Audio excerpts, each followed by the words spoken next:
it's all funny and stuff like that. So then, and I said, why you say this? What you say this for? That's what I was telling him that. But I'm just telling you, come in Rotterdam, and you see all these things. There's no sense, man. He was bugging out, man. Bugging out, literally saying like, if you're gonna kick me out, don't let me come to Rotterdam. Just kick me out right now. So then eventually Naka said, no, come to the camp and we're gonna have a talk. So we talked to him. Eventually we said, listen man, you kicked out. You kicked out of GMS, Great Millstone, take GMS off of your name, you're out. You're not a part of us no more. Then he said, I beg y'all, give me one more chance. I'm crying from the inside. You don't see tears. I don't have nothing, you're everything I got. Yeah, you don't see tears. This is all I got. Yeah. But I'm crying from the inside. Then we said like, when you heard that you had to be on sign duty, didn't you tell a brother in the camp that some slave shit they put me on? He said, yeah, my fingers are broken, man. I had to think about that clip of Mike Tyson that he said he lost the fight. He said, my back is broken. I broke my back. I broke my back. And then the reporter said, what? How? What kind of fracture? Yeah, spinal. You lying, man. What you mean your fingers are broken? He said, that's some slave shit. So I asked him, like, there are brothers in the States that hold the signs, the whole camp. With you, and then you go on the train, and then he says, by the way, you're suspended. Yeah. And then you like heard the door closing. You go on the train, you're like, what? I'm suspended. And then you say, why am I suspended? Oh, you want to talk? Another month. Another month? Oh, you want to talk more? 3 months. That's a power trip, man. You a demon, and you should not be in a ruling position, man. Exactly. How you guide men with a mentality like that? So the first thing that happened to this individual, Seven Spirits, was he got demoted. Then he got suspended for 6 months for pushing all kinds of witchcraft rituals on brothers that are not scriptural, man. We told him, we had a 3-4 hour long counsel with this man, and then he still kept pushing it. Yeah. So that was next. Then apart from all the other conversations that we had individually with him. Yeah. You know? Then there was a conversation with him to get his life together. Brothers want to help him out. He should stop drinking this, that, and the third. Then he came back the next day in the group chat with a whole rant. Going crazy saying, you so-called elders of Great Millstone Holland, concerning us, calling us so-called elders of Great Millstone Holland, like Elder Naka has carnal judgment about my ranking, but in the heavens I'm a higher ranking, this, that, and third. Elder Naka said, okay, you out 6 months. Suspended, you suspended. I will let you know how long. Then he was teaching by himself. Yeah. Then he came back. Then this shit popped up. Talking, Judge, if you want to kick me out, just say it right now. Then we had the council with him in front of the camp. Then we said, you kicked out. He said, I beg y'all, please give me one more chance. You can put me as the lowest brother in the camp and all of this. And then give me a suspect again. Give me a suspect. I can practice myself. Yeah, but don't kick me out. But I thought you was all confident in the group chat talking about, just kick me out. It doesn't matter. I want to give all the praises and the honor to Yahweh Bahashem, Yahweh Shai Bahashem, Recha HaKodash, and double honors to the elder apostles and the elder bishops of Great Millstone. Honors as well to you other brethren.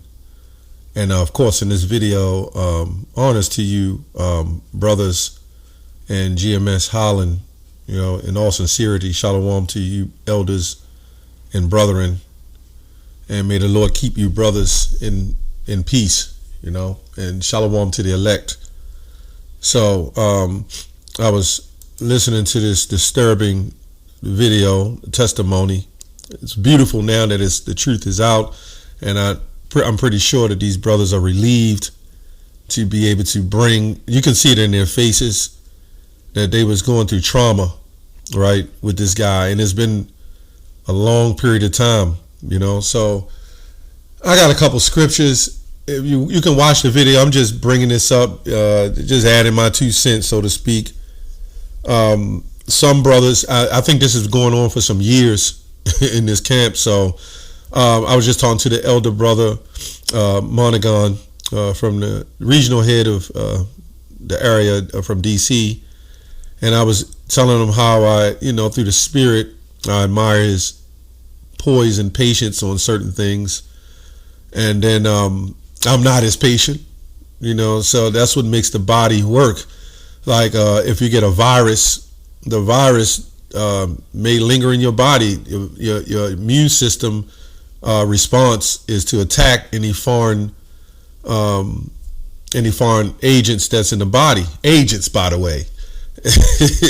And it gets a hold of it, and it sneak attacks it, and then confronts it, and then it throws it on out. But it takes a period of time. And then there's some viruses that the body will get rid of in 24 hours, depending on your immune response. So this is why Paul likened the truth to a body.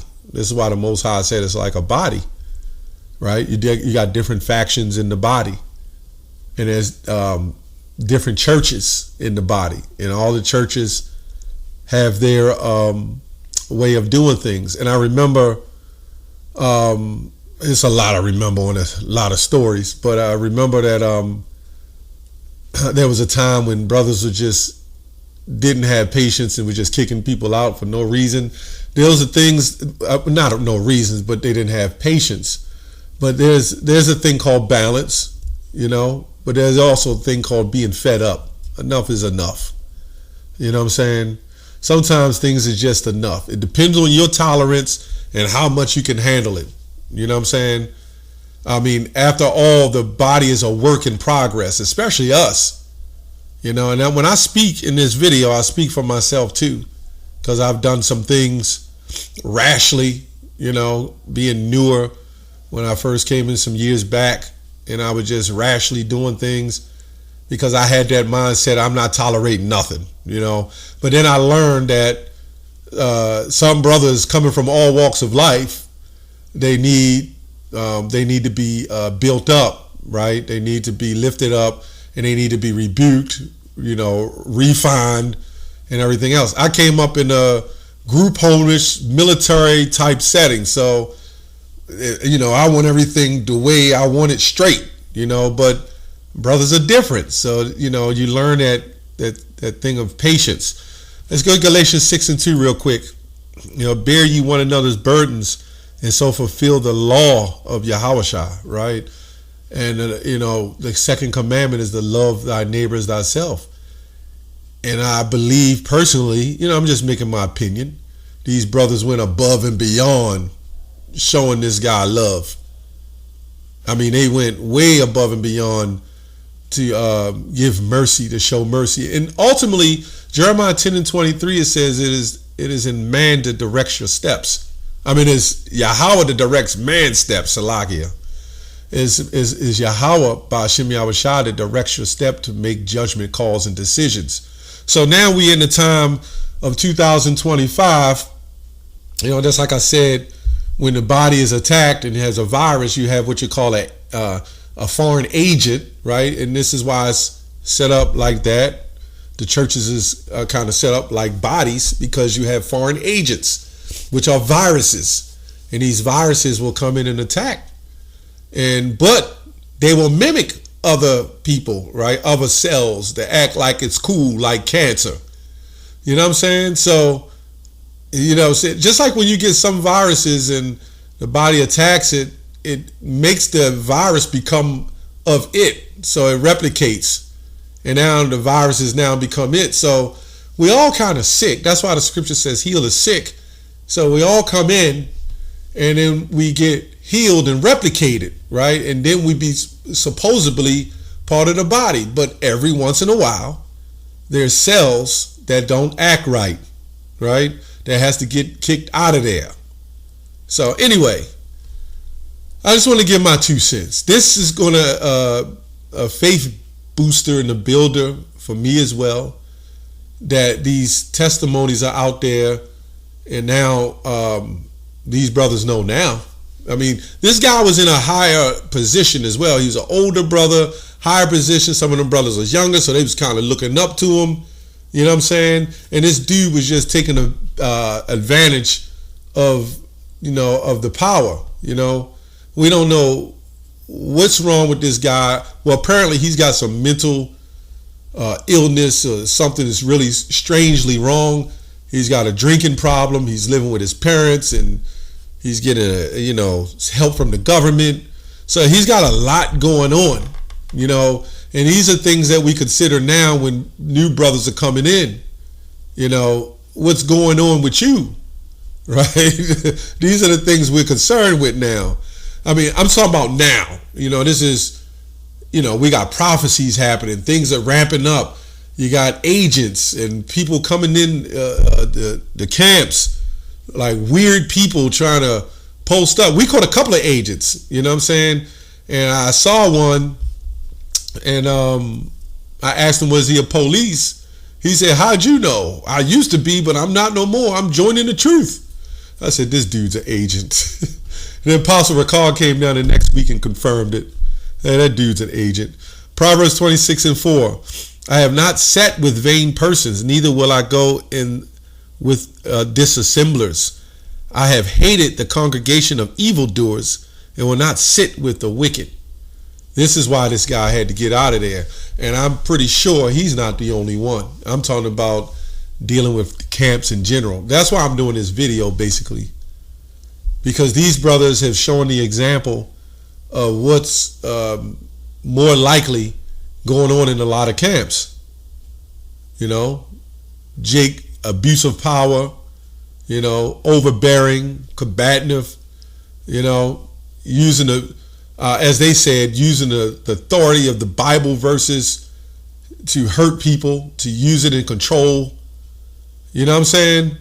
This is the behavior. Some people use the truth, as a PowerPoint to gain some status. You know what I'm saying?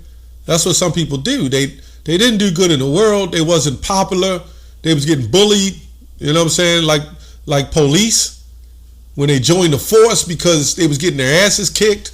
So they come in the truth and use that same mindset of whatever happened to me, I'm going to put it on everybody else. You know what I'm saying? Psalms 26:4. Okay, I read that. I'm not reading much. I'm just going through a couple of scriptures. Right? I just want to say the water to these brothers for giving their testimony. The brother shared it with me, and I said, damn. That also goes to show you the labor. This is all part of the labor.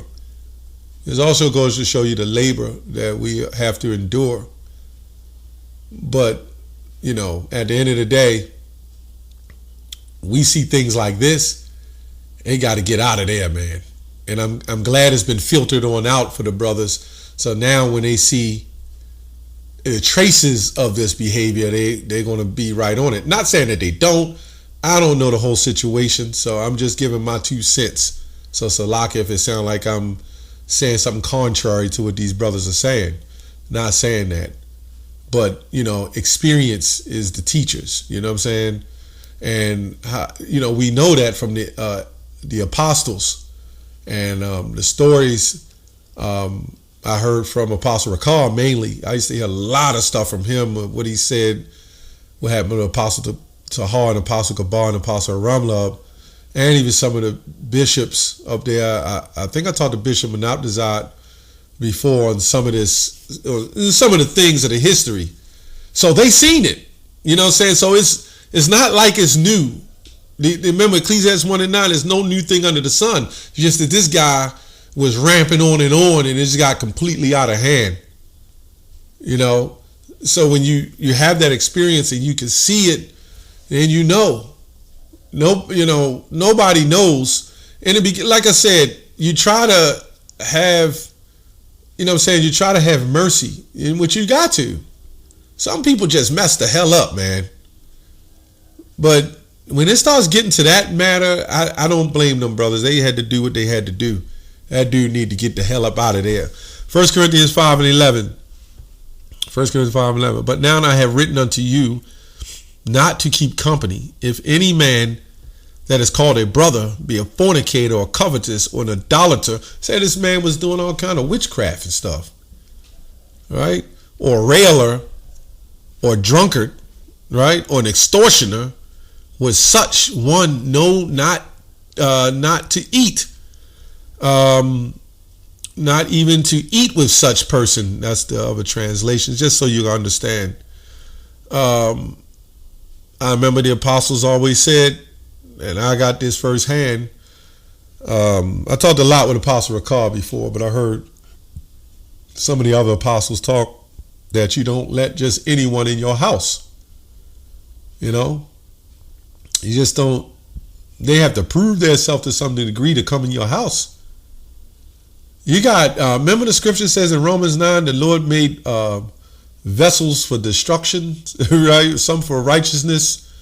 You know, some Jake is meant for just evil. You know what I'm saying? Some Jake is just evil, man. Right? It says here, have no immoral person, a covetous, idolatrous, a reveler. That goes to, it says abusive, right? A person who verbally abuses or slanders, characterize individuals who engage reveling or insulting to others. So it's a balance in this truth, man. Sometimes everybody don't have to be cursed out. You know what I'm saying? We know that was, you know, how it was maybe in the old One West, and I'm sure there was different dynamics, different scenarios. Now everybody needs to be cursed out. If they already feeling it, they feeling it. You know, some Jake feel you just gotta curse everybody out, just to curse them out. That's not always necessary. In some cases it is, and this is where the balance comes in. You gotta, you know, it's a thing where you gotta know when to do something, when not to do something. When is it time to do something? When it's not time to do something.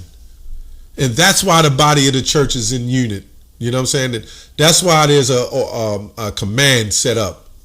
That's why you see first, second, third, fourth, sergeant at arms, all these things. And that's why it's important for all of them to communicate.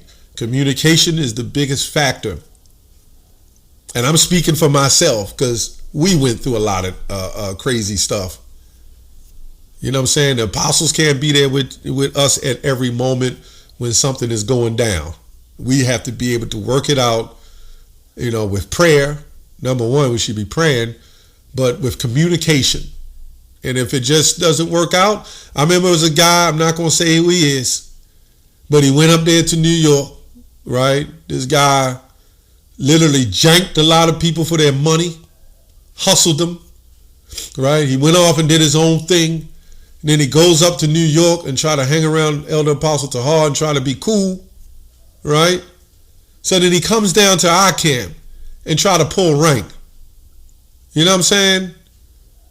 You know, but what he did, this demon was so conniving, he would call me periodically and ask me certain things and how long you been in the truth. So at the time I might have said like 11 years or so. And he'd say, hey man, you just a babe. I've been in the truth 15 years. So I know he was setting up the program before he even came down. So I'm wise enough and sharp enough to know that this man is saying things to try to manipulate the situation. Oh, and before I forget, this same brother, so-called brother, said, man, if it wasn't for you, I would have committed suicide. You know what I'm saying? And you know, I know the history of the things he was doing, and then he came down, right? And then he tried to hit another brother up, asking for his tax records. So, you know, he tried to pull one over on Elder Apostle Tahar. He's a spiritual man. He don't see everything, but he knew through the spirit this guy's mindset.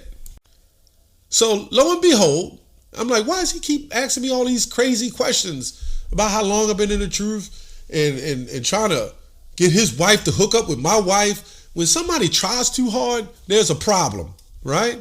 So he eventually talked to the apostles, and they said, okay, you know, go on down to Baltimore. So he came on down, and I think he thought that he had a serious pass. And I'm looking at him, so we teaching, and he's saying, that ain't how you do it. That ain't how the Apostle Tahar do it, like this, and this is how they do it. I said, well, as long as the message get out, you know what I'm saying? and then I put him in a particular rank, and then he had a problem with that. He said, but I've been pushing longer than you. I said, you are coming to another church. You do know that. So then he had a problem with the rank that I gave him. And he was like, what about my family? I said, well, what about them? You're going to have to come in order. That's how it is. You didn't stay where you were. You floated to somewhere else, and then you floated somewhere else, and then you got cool with the apostles just so you can have that leverage. And that's what Jake does, man. They'll get cool with the apostles to get some form of leverage or men of high rank and status to use that and control you, man. So then he comes down in here and he talks, try to puff himself up. I say, hey, man, it's going to be what it is. So Passover comes up. He disappears. He doesn't even show up to the Passover. And I don't care if he hears the video. You know what I'm saying? But I'm not going to say his name because he claims he's still pushing in the truth. You know what I'm saying? That's up between him and the Lord. That's just my testimony on that. And, I wasn't, at that time he was pulling that, crap. But see, the key with these brothers in Holland, so let's say this brother was already second in command and already had rank and already rolling it. You know what I'm saying? It'd be hard to filter that out, man, because he's an older brother, number one. He's in second in command, number two. And he has influence, number three. And he knows scriptures. You see what I'm saying? That's why we got to pray to the Lord for each and every one of us that we don't bug out like that, man. I don't know, Salakia for the rant.